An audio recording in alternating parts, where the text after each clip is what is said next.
امریکہ اور ایران میں محدود جھڑپیں، عالمی منڈی میں تیل 8% مہنگا۔ امریکہ اور ایران کی محدود فوجی جھڑپوں کے باعث عالمی منڈیاں شدید اتار چڑھاؤ کا شکار۔ نجی T V channel Geo News کے مطابق عالمی مالیاتی نظام اس وقت شدید اتار چڑھاؤ کی زد میں آیا جب توانائی کی قیمتیں بتانے والے لائیو ٹکرز گہرے سرخ رنگ میں بدل گئے۔ یہ صورتحال تیزویراتی لحاظ سے انتہائی اہم ابنائے ہرمز میں امریکہ اور ایران کے درمیان ہونے والی ٹارگیٹڈ فوجی جھڑپوں پر کموڈیٹی ٹریڈرز کے شدید اور فوری رد عمل کو ظاہر کرتی ہے۔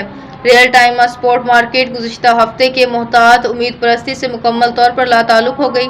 انٹرا ڈے ٹریڈنگ کے شدید دباؤ کے دوران عالمی سطح پر تیل کی قیمتوں کے معیار برنٹ کروڈ میں 6.71% کا بڑا اضافہ ریکارڈ کیا گیا، جس کے بعد اس کی قیمت $97.23 فی بیرل پر پہنچ گئی۔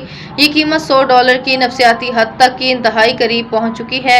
امریکی مارکیٹ میں خوف و ہراس کے باعث ہونے والی خریداری اس سے بھی زیادہ نمایاں تھی، جہاں ویسٹ ٹیکساس انٹرمیڈیٹ خام تیل کی قیمت میں 7.80% کا انتہائی تیز اضافہ دیکھا گیا۔ اس کے بعد WTI کی قیمت $6.81 بڑھ کر $94.17 فی بیرل پر پہنچ گئی۔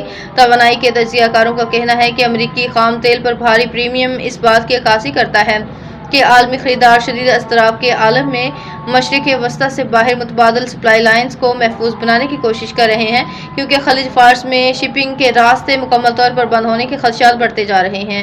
کشیدگی میں اس اچانک اضافے نے مالیاتی اسکرینوں پر ایک واضح تضاد پیدا کر دیا ہے۔